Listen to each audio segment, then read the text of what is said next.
The 20-year war in Afghanistan is officially over for the U.S., but for those who fought there, America's military veterans, there are mixed emotions about how we left and how it will all be remembered. I think it was a total disaster. I really do. It's really hard to put actually into words the thoughts. It was just utter shock. The Department of Veteran Affairs says there has been an uptick in its crisis hotline since the U.S. pulled out. Calls up 7%.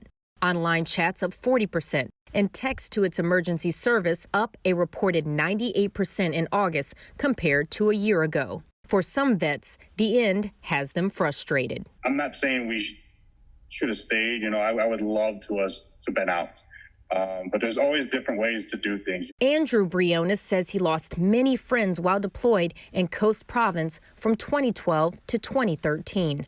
But recent military actions in the region made him feel it was all in vain. We feel like we've been forgotten. Everything we did was just forgotten. In June of 2010, Eric Ritter deployed to Logar Province. He feels the military should have left the area decades ago. We should have left right after Osama bin Laden was killed. I was in Afghanistan the night that Osama bin Laden was killed in Pakistan.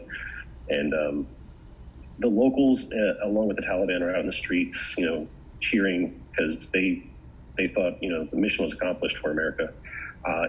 We thought, the service members, our mission was accomplished too. So we were just waiting for the word of when to leave. The U.S. military and allies were successful in evacuating nearly 125,000 Americans, immigrant visa holders, and their families, officially ending the 2 decades-long war. However, hundreds were left behind. It's infuriating because when we first joined the military, we have 4 laws that we live by.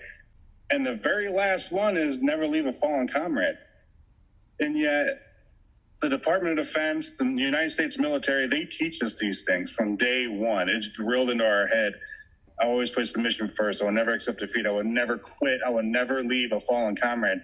And then when you turn around and simply forget about that.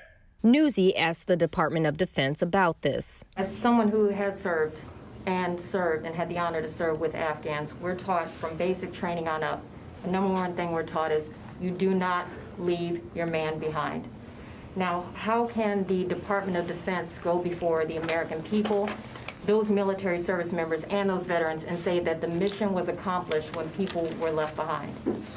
I think, Trace, we've been very clear that we don't believe the effort has concluded. The military mission of evacuation is over. We know there are people that didn't make it out, American citizens as well as special immigrant visa applicants.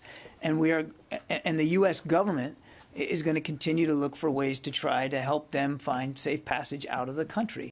800,000 American military served in Afghanistan over 20 years, 20,000 wounded, 2,352 killed. The man who sparked this war, Osama bin Laden, now dead. But behind those numbers, a nation with a lot of questions about the cost of it all. Therese Garnier, Newsy, Washington, D.C.